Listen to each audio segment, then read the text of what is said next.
All right, Pat, we were reviewing. Oh, no. We just did Morbius earlier this week. We have to do another crappy thing for recording purposes this week. Season 5, Episode 4, Sons of the Harpy, the one with the Ser Barristan death. Great. I guess in order to kind of make my thoughts clear before we get into this is one that I had questions about when I watched the first time 5 years ago, and in hindsight, it is not aged well at all, this episode. Pat, you have any thoughts before we jump in? Well, Dom, I think you and the Talkin TV family here on Talkin Thrones can agree that, this episode would have been better if the Sons of Anarchy showed up. Little motorcycles in the desert, helping out Daenerys and Meereen. Might have been a totally different show. I mean, my thoughts on Sons of Anarchy are very, very mixed, to say the least, but I can definitely say that at this point, anything would have made this episode better. All of that and more on tonight's episode of Talkin Thrones.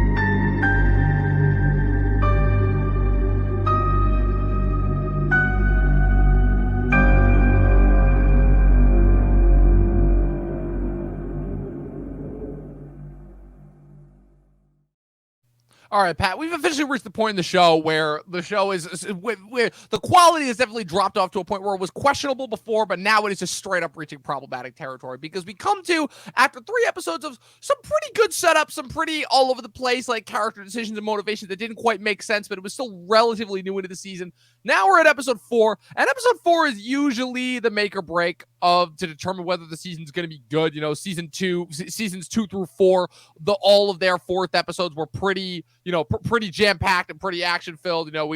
Last season's episode 4 was Oathkeeper, which is one of the best episodes of the entire show. And now we get this episode, which doubles down on some more of the problematic elements that we've been talking about for the last couple of episodes, and ends with probably one of, if not the most controversial character death on the show, at least up until that point. We'll get to the Ser Barristan death when we cover it at the end, but that was a decision where, when I watched this episode back in the day, I was like, when I first saw it, and in many times watching the show since, it has only gotten worse and worse and worse since. Pat, what do you remember specifically about watching this episode back in the day, if at all? I will say that. Listen, Dom, every time I go through this series, and this is the 3rd time for me, I don't remember this episode at all. It's and understandably so. Yeah, it's news to me that Ser Barristan dies, which is pretty sad. I guess I knew it was, like, usually what happens is, at least the last time and this time, I'm sitting there watching this episode and I'm like, does Barristan die in this episode? like it dawns upon me as if it's like something that's unfamiliar. Like it's like deja vu. The Matrix is happening 100%. So this episode is not something that stays in the mind. It doesn't echo through the mind, and I don't really think about it other than when I'm watching it, or in this case podcasting about it. Yeah, it's so disappointing, because this is the second episode directed by Mark Mylod for the series. Like I said, Mark Mylod got on to direct some fantastic episodes of TV, directed a decent amount of episodes of Succession for the first 2 seasons. I think actually for this past season as well. Some of the best episodes there.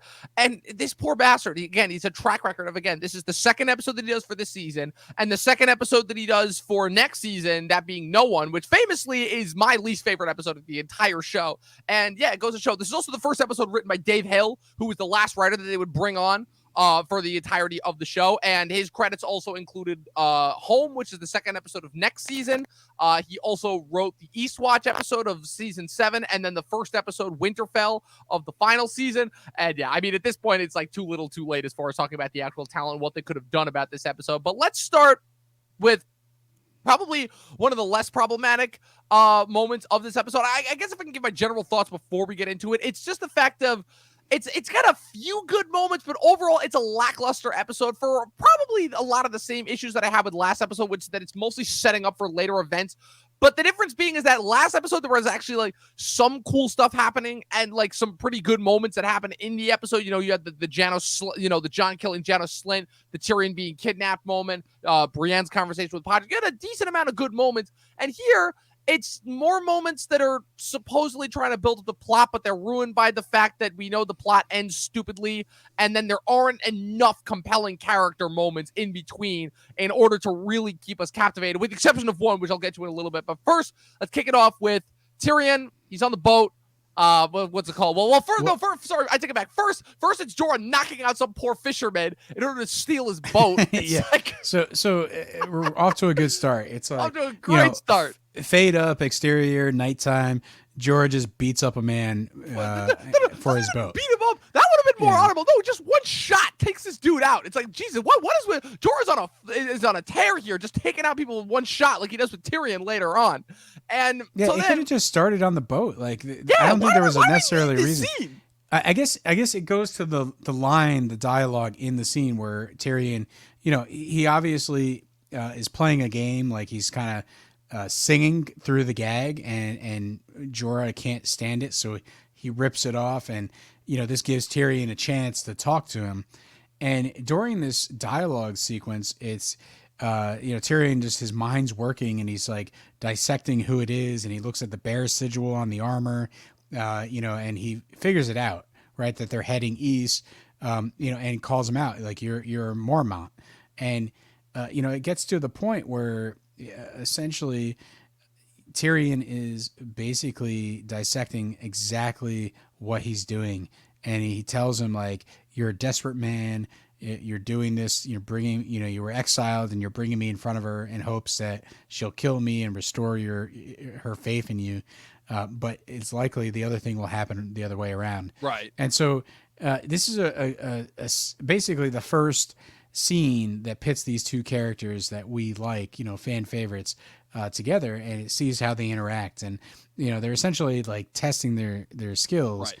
And Tyrion wins the war of words, but obviously Jorah wins. Jorah's still the bigger guy, so yeah. the war of mights by hitting a nice little elbow to the back of the head to knock him out at the end of the scene. Yeah, it's but Tyrion once again wins the scene because he's got my favorite line at the scene where when he realizes it, and he realizes what Jorah is doing, and he's like, you said you were taking me to the queen. He's like, I am, and he realizes that it's an heiress. It's like, oh man, what a waste of a good kidnapping. I was already on my way there myself. That was a great line. Just once again, Tyrion, the master of witty comeback lines. Yeah, and essentially he's just like, well, now that we're on the same side, you mind, like, may as well cut me loose. Yeah, and so it's one of those things where, yeah, Tyrion is, really comfortable. He's not really panicking. Obviously, he knows he's not in the best spot, but he's kind of moving forward. He's kind of rolling with it. He's using his intellect, and it gets him a bump on the head and knocked out, and that's really the end of Tyrion for this episode. Yeah, far cry from last episode where, he got his head rubbed for supposedly rubbing a dwarf's head being good luck, the other great line that he had from last episode that I won't say here, but yeah, no, it's the beginning of one of the few dynamics that actually does get me through the rest of this season, which is, of course, the Tyrion Jorah one. I will say an underrated pairing in the canon, in the entire canon of the show of Game of Thrones, I should say, also within the books. I'm gonna try and keep. I'm going to try and save the books did it better rant for at the end of this episode with the Barristan death. Exactly. I'll try to keep it a bit of but let's get to King's Landing. Oh man, this is where things get stupid. This is where things get really, really stupid. So obviously this is the beginning. Cersei executes her plan. She has the High Sparrow kind of, she officially restores the Faith Militant, which is the ancient military order that the Sparrows comprised of, or at least that the Sparrows are semi sort of basing themselves on. It's essentially like this military order that the Faith kind of had at their disposal. I'm assuming the Targaryens probably did away with them when they were like, yeah, we can't have the religion constantly, being this kind of other power in the city to compete against us. So she restores them and legitimizes them. The Faith Militant just goes around just causing havoc amongst the city because, of course, they didn't realize, because, of course, we know this is Cersei's problem. Cersei cares nothing about the commoners. It has always been her weakness that has kind of been established here. And, of course, it's like, yeah, you think that restoring a radical religious group and giving them military might, essentially, and you don't think that this is going to cause any problems other than just getting the people who you don't like out of the way. The one thing that I find really strange is like how well equipped they are, and it's like, yeah, right. Where did that come from? Were they like starving in the street like an episode ago? Yeah, it's one thing for Cersei to get rid of the old religious leaders and put someone that's a little more aggressive and strict and is going to hold people to certain things and really, why not just put your own soldiers in the church and, allow them to lead and really puppet, the High Sparrow? Because the whole plan is to get Loras arrested and Right. thrown into prison. So, you know, you could have easily done this, not necessarily by giving weapons to these people, but by giving them soldiers and access to soldiers so that, they're not necessarily calling the shots. Right. And exactly what happens in this episode is like, Tommen goes up to the keep and it's like, I need to see the High Sparrow. Oh, he's praying. He gets, told to, just walk away, and no one's going to see you. So the fact is, she gives all this power and then they immediately turn around and use it against, the king. Against her. Right. And not necessarily against her right away. But it's clear that basically the direction in which it's heading is that no one is safe. And now that they have the weaponry, they have the power, there's nothing to really stop them. Exactly. There is, but it's basically because of Joffrey and his murderous rampage that makes it so that, hey, if we kill this Faith Militant, which is the only option they have by the end of this episode, guess what? There's going to be a little bit of a rebellion in King's Landing, and the people are just not going to tolerate you slaughtering these people. And I think that's the thing that should have been really heightened in this episode. It could have, I understand the dynamic and I understand the contradiction they find themselves in, but at the same time, it's really the build up to that moment where we realize, oh wait, they made a mistake. The Faith Militant is really in control and there's nothing they can do about it. That could be a really scary sort of storyline. Yeah. But I don't think they really, plant the seeds as well as they do with other storylines in the first few seasons. Maybe this should have been something that by the end of the season, sort of, it's revealed that this is a problem and that Cersei really has no control and has lost control. And, I think that's, it's happening too early. We as the viewers are ahead of the story. We understand what's going on. It's only a matter of time before this really truly backfires on Cersei. Yeah, it's a problem because the show is still trying to hold that, the idea that not even Cersei can control these people as a twist. The show is still trying to hold that as a twist when really at this point, again, I guess I don't really have as much of a problem with it in the books because I feel like in the books it's a lot more obvious what they're building to, but just because of, like I said, how they characterize Cersei in the books, but yeah, I completely agree because you're right. They're trying to present this as a thing of where it's like, okay, this is very clearly getting out of control. The Sparrows are not going to be beholden to anyone now that they've been kind of given power. But because the focus specifically in this episode is on Tommen and how kind of he just has no idea what he's doing and kind of, again, how he has become this tool, this back and forth, kind of ploy between obviously Cersei and Marjorie, we kind of don't get as much focus on the Sparrows as we probably should. And as a result, we're kind of, it's ultimately relegated down to one really cool sequence where we see, with some amazing music too. Again, shout out to Ramin Djawadi as always. Where we see them going around the city and causing all this damage and havoc. And while that's supposed to lead to the impetus of, okay, Cersei fucked up, instead we're led to, oh, okay, Cersei's plan is kind of working for the most part. And it's almost like the show is reliant on its own reputation to say, but don't get too comfortable because justice always comes for those in power. And it's just you're 100% on the money. It's not as well thought out. It's not as well built in as in previous episodes. Dom, I'm just going to go ahead and jump in here and fantasy book real quick. Jaime is being sent on this quest. And, Jaime is one of the members of the Kingsguard, right? And so without his presence there, someone else is going to really fill in that role. And you could have easily had a storyline where now that Jaime's out of the way and Cersei is using the Kingsguard to empower the Faith Militant, that whoever this character is, it could be a brand new character or someone that we haven't really seen in the show before. But this character is butting heads, necessarily with Cersei, and all of a sudden he reveals his religious leaning, and that's what really traps Cersei, is that she put the wrong person. It could have been Meryn Trant. They had the opportunity right here in the beginning with the small council thing where she's meeting with Mace Tyrell with the whole thing with the Iron Bank, and then she sends it away with Meryn Trant when she sends him to Bravos with Mace Tyrell. And it's so weird too because the setup, the impetus there is supposed to be as oh, she could have Mace Tyrell killed on the way there in order to like get another potential enemy of hers out of her way. At least that's what it seems like that scene is leaning towards, with kind of the whole, with the way that actor who plays Maren Trant is playing it. But no, instead it's just that's supposed to be a lead up to Arya eventually killing. I don't know. Like I said, it's so dumb. The way that the main thing is the best part of that scene is the small counselor is getting smaller, and then Cersei responds, "Oh, not small enough." Well, that and also I think the Great best. line. Also, I know how much you hate this character, but I mean, I for me, D. Charles Chapman as Tommen. Just I don't think anybody plays so clueless the way that he does, where he is just so completely every single room that he is in, from Marjorie to Cersei to meeting with the Sparrows, he just is completely no idea what to do. Tommen has the best line of this episode because, he's basically told by Marjorie that he has to go do something. He goes, he gets slapped down by the High Sparrow. He comes back, and Marjorie's sitting there like, well, you need to get Loras back. You need to get Loras back. And it's like, I need to contact my mom. Like Marjorie's going nuts on this. And Tommen goes, will you be back tonight? It's just so innocent. So like, he's so, last episode was sort of the honeymoon period, right? Yeah. And, we had that whole joke of like, Marjorie saying like, hey, haven't we done it enough? And it's like, well, what's the record? We can keep, we can beat the record. And there's this innocence in Tommen that, obviously Marjorie was making fun of last episode, but in this episode, now the filmmakers are clearly, they wrote this scene to make fun of his innocence, and he just wants her to come back to bed. And it's, his motivations are quite clear. Like he doesn't really know what he's doing. And, he's obsessed with being a newlywed. That's all he cares about really.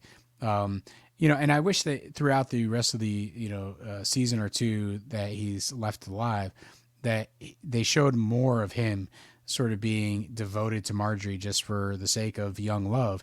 He's just, it's the first woman he's ever been with, and he doesn't really, hasn't grown up really about the way of the world, and he's just obsessed with her, and nothing else matters. And I think there could have been a little more of his character throughout the other seasons, leading up to a stronger moment where he basically, ends his reign. So, it's very interesting, just like how many different ways they could have taken these storylines.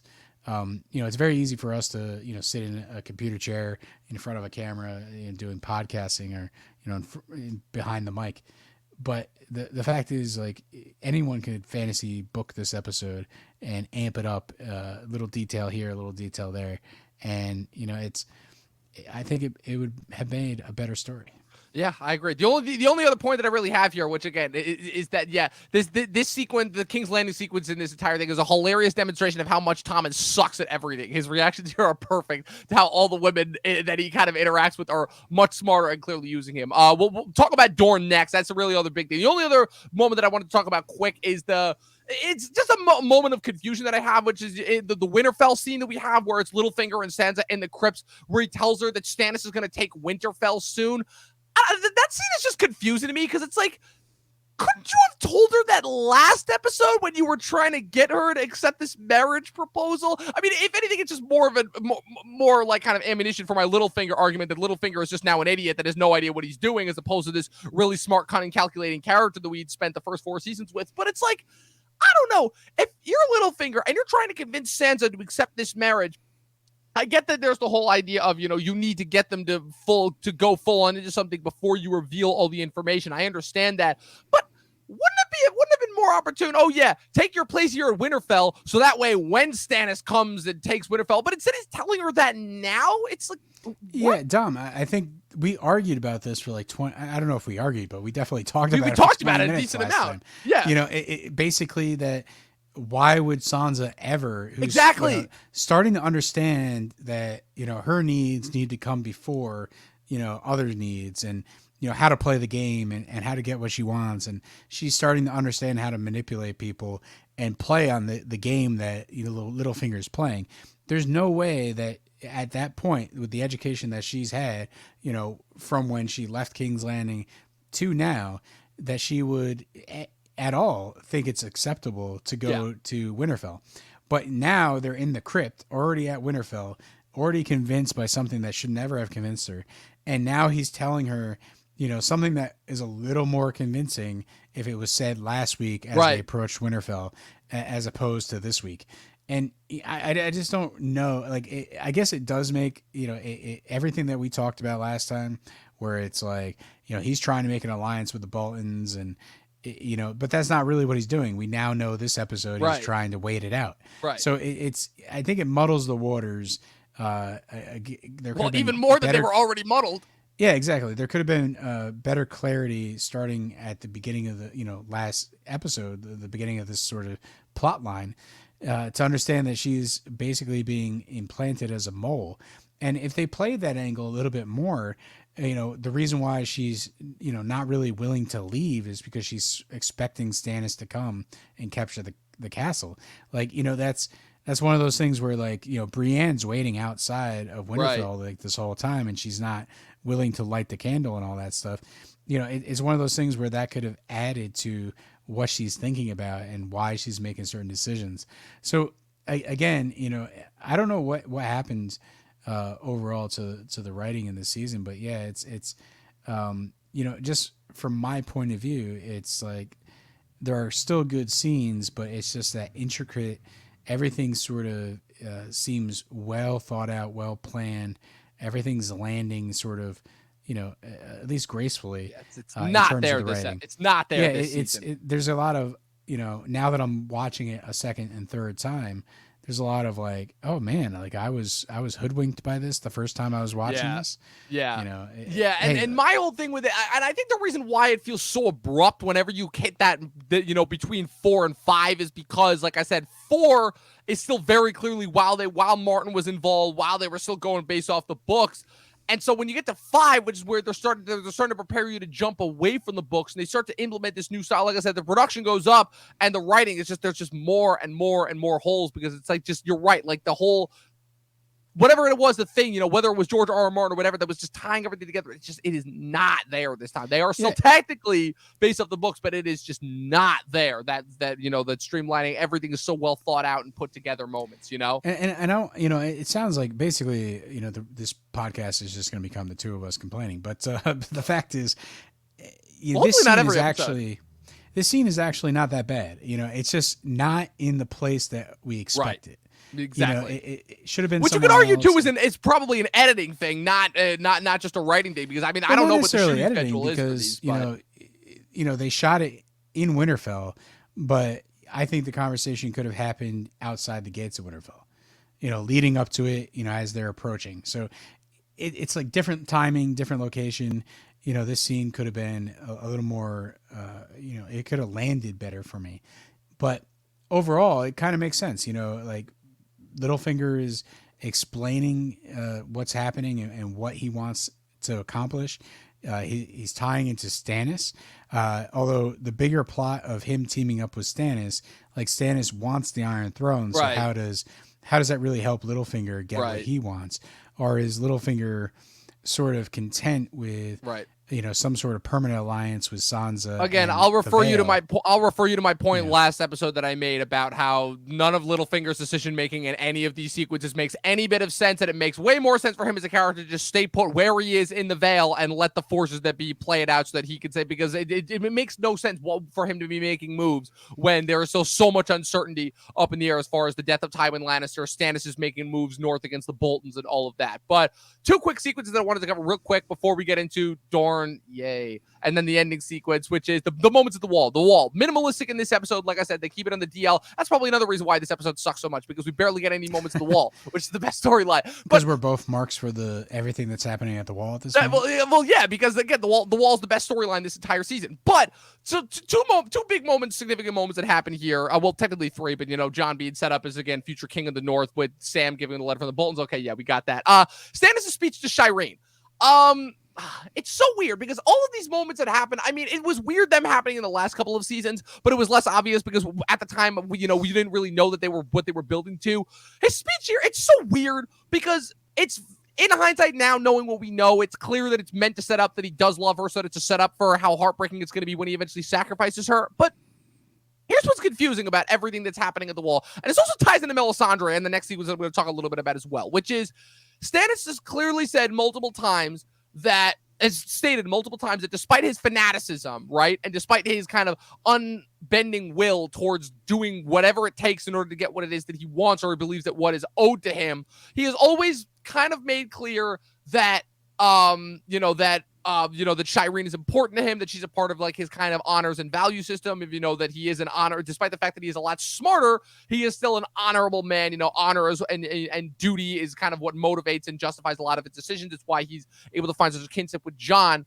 So why are they trying to emphasize all of these moments in order to show that his ultimate undoing goes when he openly goes against all of his values? Like, if anything, the confusing thing is that Stannis is a person of iron will. He doesn't bend or break for anyone, and it's always shown that would be his undoing. But what's confusing about this moment and why these are setting up for this moment is because the him sacrificing Shireen is ultimately him going back on his values. Game of Thrones to me has always been a show about how characters live and die quite literally by their flaws and fatal values. We've seen this time and time over and over and over again. Ned Stark, Joffrey, Tywin, Renly, all the main characters that have died. Every single time they have died, it has almost always been tied to their one fatal flaw and the fact that they were unwilling to change or yield for anyone. Ned Stark would not take the dishonorable way out. Renly would not yield when it was very clearly his time to. Joffrey thought he had the world by the cojones, and then it was two people that he thought were his allies ended up taking him out. Tywin never put any faith or status in his children and never thought that they would really amount to anything, and then it ends up being one of his kids that ends up killing him. Every single one, major character death that happens at this point, and this also ties in with the Barristan death as well at the end, which is where this to me is the beginning of characters no longer dying for thematic things that have to do with their characters and just dying because the plot calls for it, And if anything, that's what makes this speech so much more hollow in hindsight, because the speech in and of itself is fantastic, but the moment that it's building up to, terrible, and it kind of ruins it. Yeah, I think everything about this scene is great because I think, obviously Davos and Shireen join, Bronn, let's say, Jorah, Tyrion as like fan favorites. I think universally, at least in my opinion, they're great characters. And Shireen is someone that we're going to get a little bit of backstory here. Stannis is a new father. He was hoodwinked by this merchant that sold him a wooden doll that was in his sigil's colors, and he's the one that put it in the cradle, got the dragon scale on her face. That's the other thing too. He partially blames himself for the grayscale. It's his own fault, and he basically admits that and takes responsibility. Whether or not that's truly how it happened, like anybody might have bought a doll for a newborn, but the fact is, he holds that responsibility. It was his responsibility to protect her, and he failed, and he got every maester in the land to come, and he solved the problem. He basically, went through hell to get this problem solved, and he did, and he still loves her, and he loves her to basically do whatever it took to solve that problem. And, it is great backstory for this character. Now, obviously we know the rest of the season, we know, what happens to her eventually. And yes, I agree with you. It's the reason why we're getting those details is to lead up to that moment. And, it does make that moment satisfying. Like when he makes the decision to sacrifice her, we're all like really upset. We understand what's happening. We're seeing one of our fan favorite characters be burned at the stake. And it's, ultimately going to be for a fruitless reason. Like Stannis is not going to gain anything out of it. And so you're trying to set up this like big tragedy that's happening with the character. And I think some of the problems are more on the Stannis side of things than it is with the Shireen thing. What they're setting up with her character and giving us those details and making her more enjoyable for the audience, like all that I think works. It's just, why does Stannis make that decision? Right. Why does he make it at that point? Like it seems like it's, like you say, it's kind of forced, at that moment. So there could have been a little more care into what's going on the Stannis side of things to make the storyline land a little bit more. But overall, like, it's logical. It makes sense. I think they do plant enough seeds to make us, really find that scene horrific. So it's working, but again, it goes to our thoughts where the second half of the series is about moments and achieving those moments. And I think it is a very dramatic moment. But the two of us are sitting here, starting to pick things apart. And maybe that's, maybe that's just two people that are, obsessed over the show. But the fact is, you look at some of the earlier seasons and, it's like, specifically season 4, like season 4 is a joy to watch from start to finish, like every time. Yeah. Every time. Every time. Season I've watched 5, that. I think I've watched that season more times than I think any other season of this show. And yeah, it floors me every single time how good that season is and how much they were able to pull off. The other sequence for the wall that, again, I'll say confusing to say the least. I mean, think of is the John seductions, is the John Melisandre seduction scene. I mean, I was so weirded out when it happened too. Mostly because it's just effective. It's like, okay, so the only thing they really know what to do with Melisandre at this point is just have her naked in a room with someone. That's the only thing they know what to do with her at this point. It is quite weird. Like, I think the thing is, well, I mean, I'll let you go first, but yeah, John is someone that's hold to his vows to the Night's Watch. He's learned this trick from Ned Stark that he has to stay true to his word, and he's going to. And now he's Lord Commander. He basically denies Stannis, but Melisandre knows he has the role to play in the war ahead. And so this is like Stannis struck out. Now it's my turn. Right. And it's really like, I don't know exactly what she plans to get out of it. Maybe it's just like, oh, he needs a good woman to convince him and blind him. Like, I don't like it seems misguided on Melisandre's part, right? To say the least. He's just sure you could make the argument that it's like, oh, this is where she's starting to slip. It's like, but at this point, it's like Melisandre has not slipped once. She's even said it in this episode. It's one of those things where, like, this might work on Tommen. Like if Marjorie blew up, in the Sept, and like Tomlin wasn't left alone, and there was like another, young woman there to console him, he would have never jumped out the window. Like Tommen is that young. That's the funniest thing you've said on this entire show since we started. Oh my God, that's incredible. Jon Snow is still young. It's so true. It's so true. Jon Snow is still young, but he has experience in the world, and even though he's still like in love with Ygritte, and he's would probably be happy to find another soulmate or someone to be with, in terms of some sort of relationship, whether that's soulmates or just for the sex. He says it's too soon. He hasn't gotten Ygritte out of his mind, but 2, he understands his place in what he has to do, and he understands it really well. And so it's kind of weird that she approaches him thinking that he's, as naive and innocent as Tommen is.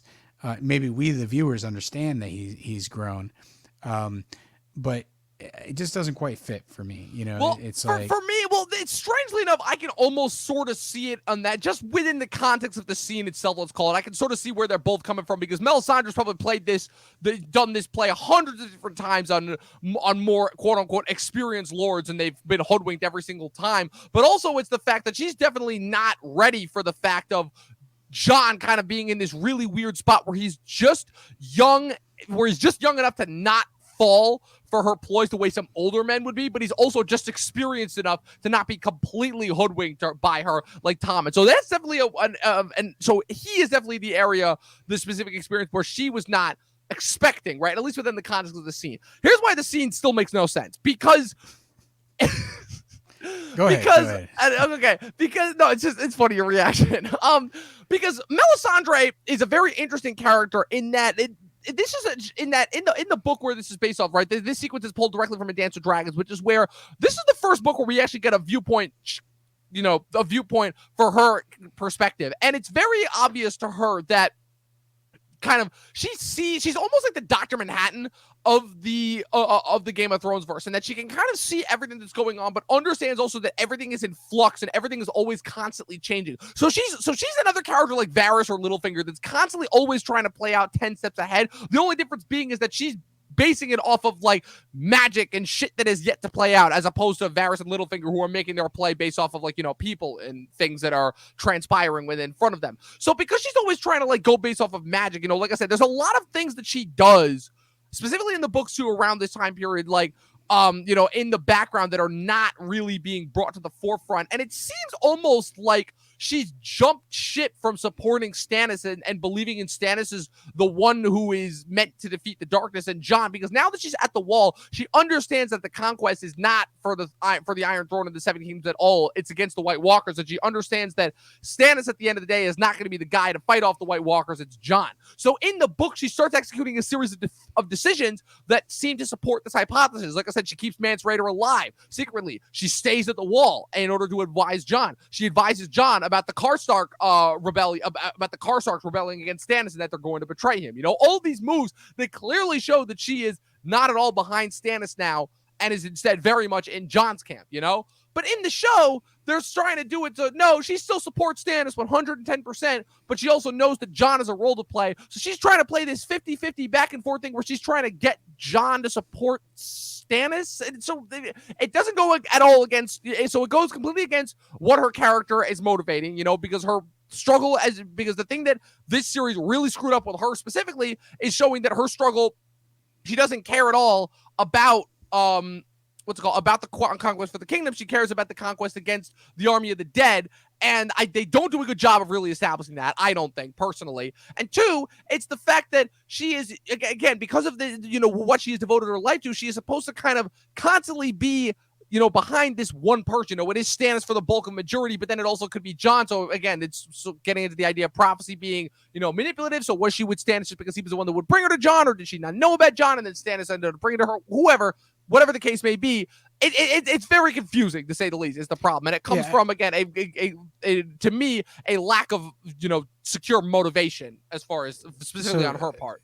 Zama, I think the motivation would be a good thing if it was actually in the series, but I think what they try to play is that she was so confident, she understood exactly what she wanted, what she needed Stannis to do, right. And now she gets to this point in the story, like this season and beyond, and basically the Lord of Light has stopped speaking to her and is not revealing so much of the path ahead. And, you know, she's out there to make decisions on a limb, and whatever decisions that she ends up making, right. you know, don't actually play out the way that she expects them to. And she loses her confidence. She loses the goodwill of the people around her. And this puts her in a very tough position going forward. And I think that's just the direction they took with this. Right. I think they sort of, you know, decided on that, and that's where her story leads. And she really, you know, becomes a minimal character that, yes, you know, at the long night, she lights up all the swords and definitely helps and plays a role. But obviously she gets a little bit minimized as time goes on. You know, and it's basically playing off that idea that, you know, she loses confidence. The Lord of Light has sort of forsaken her, and like, you know, there's not much left she can do. But, you know, she turns a corner and decides, you know what, this may be the case. I'm going to do the only thing I can do, which is, you know, help out as best I can. Yeah, which is Skeet. Yeah, which is Skeet, go to Volantis, and then magically come back right when the plot calls for me to be any sort of logistical. We could talk about teleportation at another time. Yeah. Well, we're saving that for the last two seasons. All right, let's wrap this episode up with two of the worst storylines I think I've ever seen on any show ever. Well, first, let's start with the Jaime Bronn getting to Dorne, which, again, it's not bad. Like I said, Bronn's pointless in the show now, but he's still there to deliver some funny one-liners. He's got some great moments, great back and forth. Buddy cop sequence. It's fun. It's still well written. They have a few good moments, you know, where you know, Bronn kind of taking Tyrion's spot as far as constantly calling out Jaime every 3 seconds, every time he tries to refer to Myrcella as his niece. Jaime constantly saying, "Oh, you know, I can't really do much without this, you know, without this one hand." And, you know, back and forth. I like when the floor guys come in, and it's like, "How many can you take?" Well, I can take one if he's slow. That was great. And then how that comes back around. Yeah, all that. Exactly. It's like, that was what Bronn does. I thought it was really confusing how they need to have the moment where they show Jaime waking up and it just so happens that like Bronn's going to kill him, but then instead he's throwing a sword down into the snake's head. And he's like, man, would have been a shitty way to die. And he's like, is there a good way to die? Like, no, there's some great lines there. Don't get me wrong. No, 100%. Like I enjoyed this whole sequence because of the dialogue, the acting, and obviously it comes down to a fight sequence. And, you know, again, it's the mixture of fighting and funny moments within the fight that really make this a great sequence. Right. And, you know, overall, you know, with the Sand Snakes, but then we also get the introduction of the Sand Snakes in this episode. Yay! Which I think is fine. You know, it's basically she talks to them and it's like, are you with me? Or are you with Bashir? You know, from Star Trek. You know, and they decide that they're with her. And they even do this cool digital effect where she throws the spear into the merchant that's buried under the sand. Yeah, well, you know, it's. I think it was cool. It was not like the grandest effect of them all, but like it actually made them a little ruthless and kind of added to their you know vitriol. And you know, I kind of, you know, it's a great way to start with those characters. You know, again, like I don't think they're in the show long enough. They're not. They are not.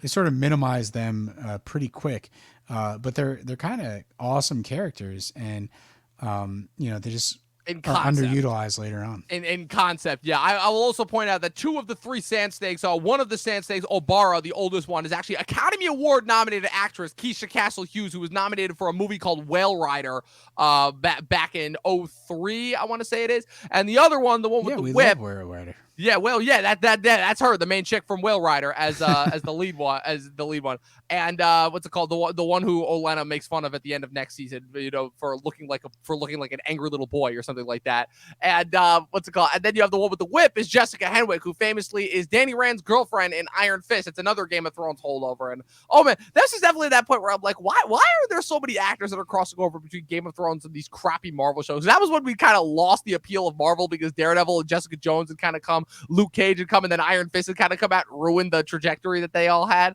So yeah, I thought that was kind of interesting there that I wanted to point out. Also, one other slight problem that I have with the Ilaria thing. Ilaria seems surprised when it's revealed that Jaime and Bronn have infiltrated Dorne. But at the end of the season, it's revealed that she's the one that sent the little, you know, the sand, the what's called the serpent emblem that she sends to Cersei with Marcella's, you know, necklace in her mouth. She was the one that sent that.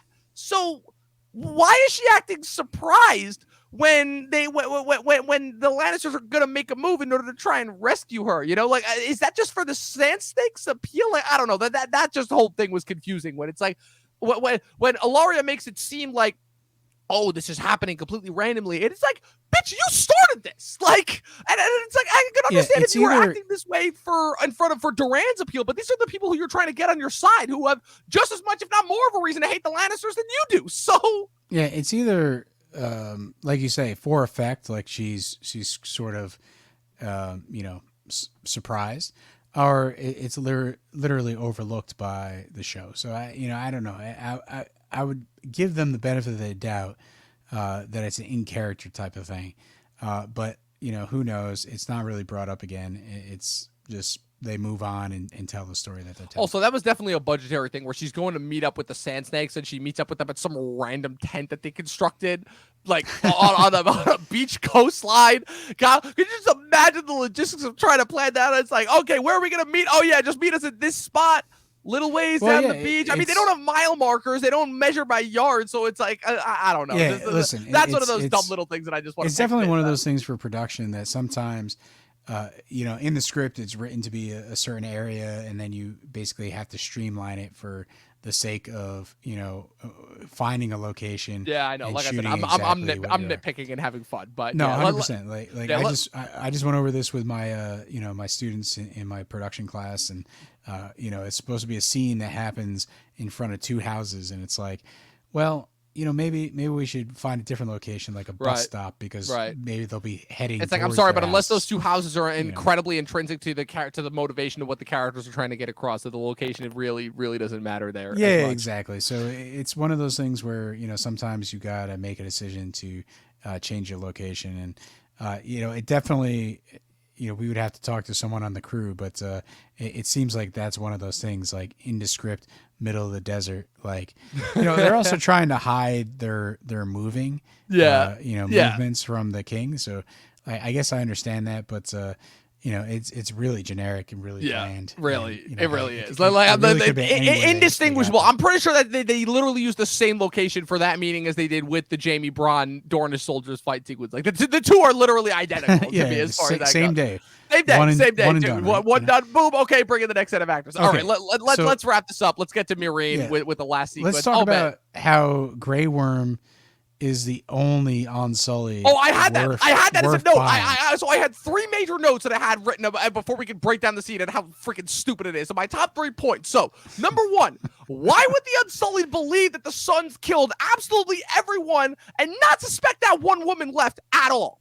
At all. That's problem number 1 that I have. And also, how she happens to be the same woman. Like, I get it, right? Again, they don't have DNA evidence. They don't have anything. But how she happens to be the same woman who is at all, like, you assume that she's the one that they use in order to, lure in the Unsullied, that they were killing, way back in episode 1. And the fact that she's the same woman, and we're not going to question that at all. I think you're nitpick on that. Like, yeah, sure, they should have detained her right away. But, the main thing is they go into the alleyway. And then the Sons of the Harpy are there, and they corner attacking. them out of nowhere. And legitimately, none of the Unsullied none of the Unsullied can fight. None of them. It's like, what the hell? What happened? It's like, so the Unsullied Grey Worm is the only one, and essentially you're wondering, like, 8,000 Unsullied.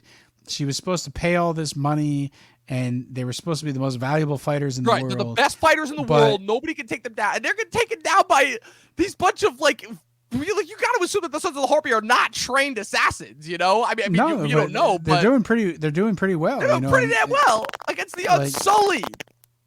Exactly. So it's like they sort of diminish how powerful the Unsullied are in this sequence, but they also elevate Grey Worm because because he's a named character. Yeah, he's just taking them out left and right.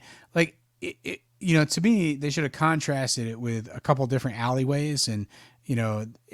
Maybe Grey Worm was the hero in this particular alleyway. Same thing with Barristan when he comes in to help him. But like maybe in other places in the city, they could have showed us where the Unsullied, are not as overwhelmed and they kind of hold their ground, just to give us a sense that the Unsullied, are still strong.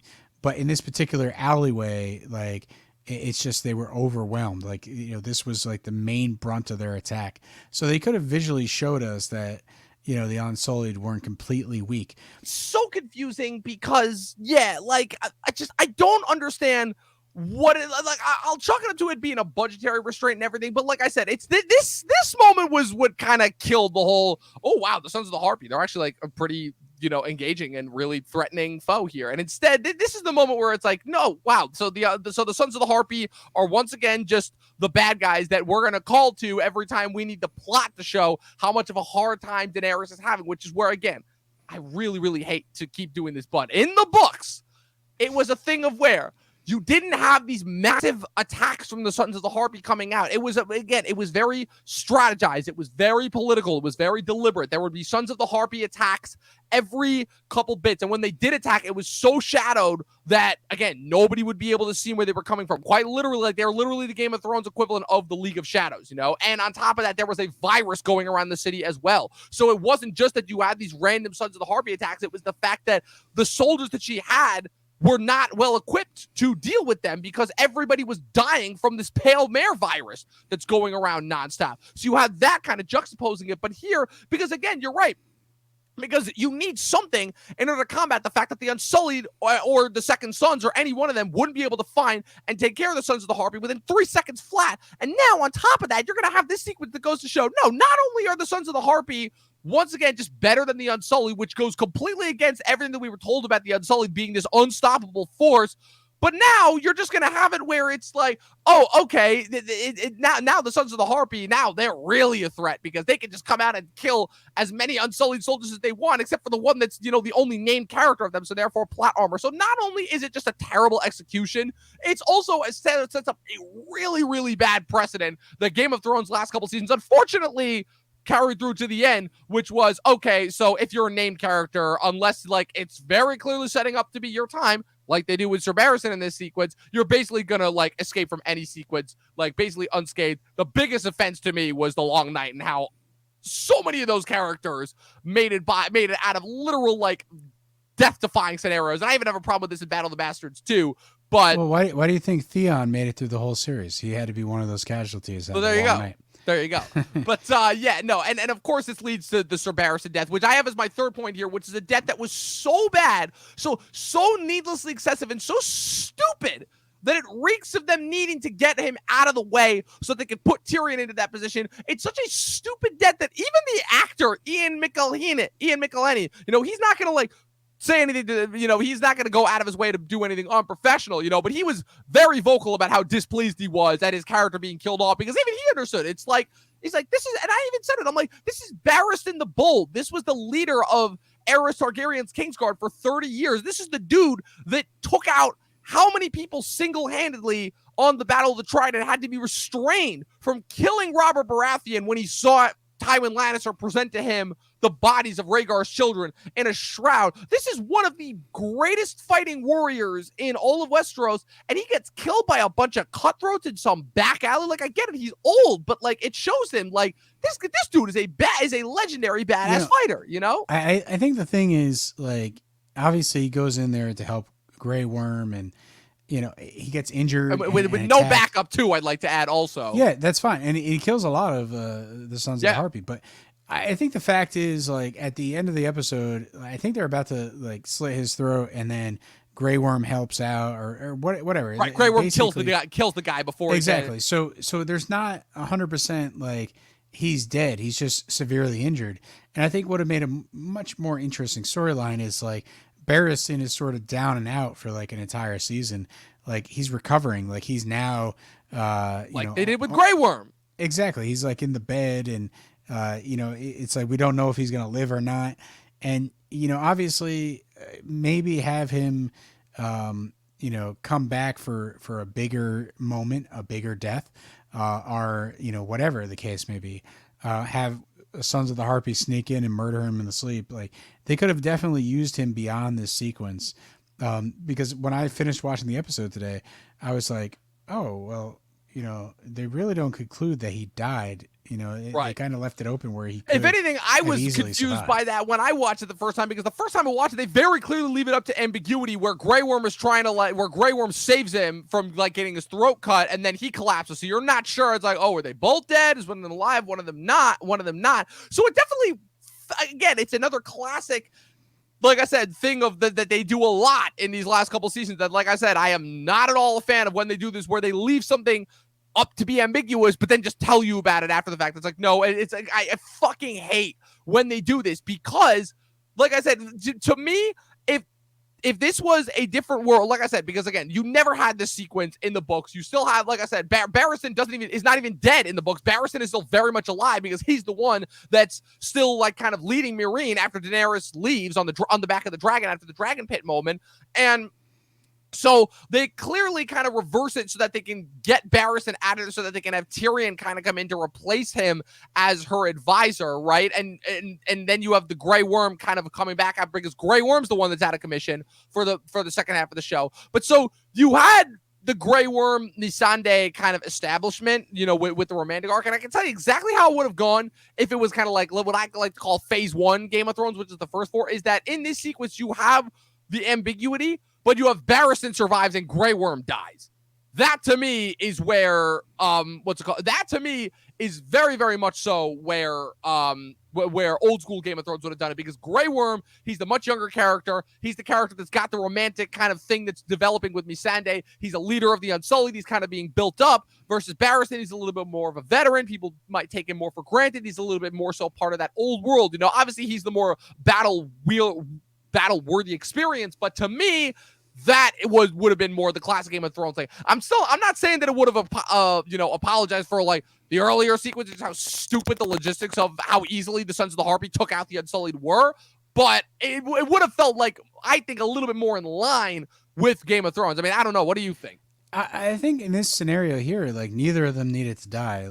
I mean, that's the most logical thing. It's like neither of them needed to die, but yeah, but they're cornered, right? So they're cornered. This is a bad moment for the Unsullied and Daenerys, and it's going to really lead to the rest of the season and what the whole arc is for. Like, right? They're bringing back the fighting pits, right? And that's going to lead to the attempt on her life at the championship match. So I think it was one of those things where like the Sons of the Harpy are just like picking at her defenses. Like Grey Worm and Barristan are now weakened because they got involved in this back alley fight. It's like she's slowly losing control, and Barristan and Grey Worm could have been like, oh, we're still your protectors. We might be weak, we might be whatever, but we're going to be at that championship match, and you could have had their big death be in front of the whole Coliseum. And instead, it's like you just have him plop down. You kind of let the audience decide, like, is he dead? Is he not? And then, next episode, he's dead.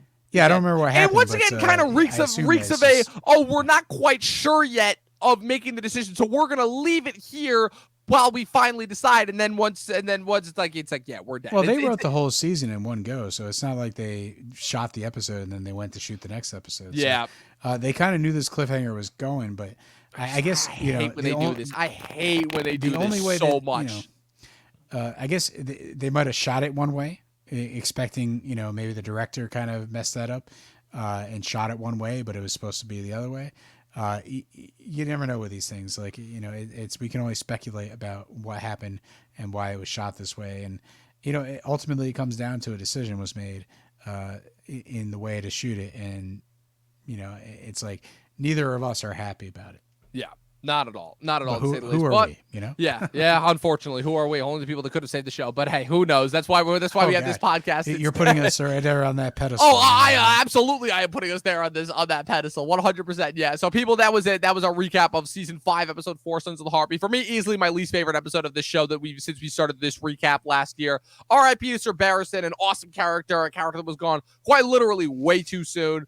And Pat, where can the good people follow you on the interweb now that you're finally posting on Instagram again? Oh yeah. So at Instagram, at Patrick W. Huber, I posted that photo of the live stream that my students did a while ago. Let's go. Hey, listen, I'm when I do productions, I'm going to try to remember to take my phone out and actually take a picture. Usually on set, it's for like a flashlight or for some other like Bluetooth app to control a camera or something like that. So. The last thing I'm thinking about is taking a photo, but I'm going to try to do it, try to continue posting, and you can catch those posts on Instagram when I do so. Awesome. Let's go. And of course, you can follow me at Movie Nerd Reviews across all platforms, and be sure to follow the Talkin TV across all social media platforms, Instagram, Facebook, Twitter, at Official Talkin TV Podcast, all one word if you guys aren't already. Be sure to keep listening to new episodes as we continue to release them on the Spotify and Apple podcast feeds. Like I said, we have new episodes going up every single Friday, all the way up until the finale. Next week, we're already at the midpoint of season 5, episode 5, Kill the Boy. We'll be sure to see you guys next week. And as always, people, 12 seasons in a short film, and watch more fucking movies. We'll see you guys next time.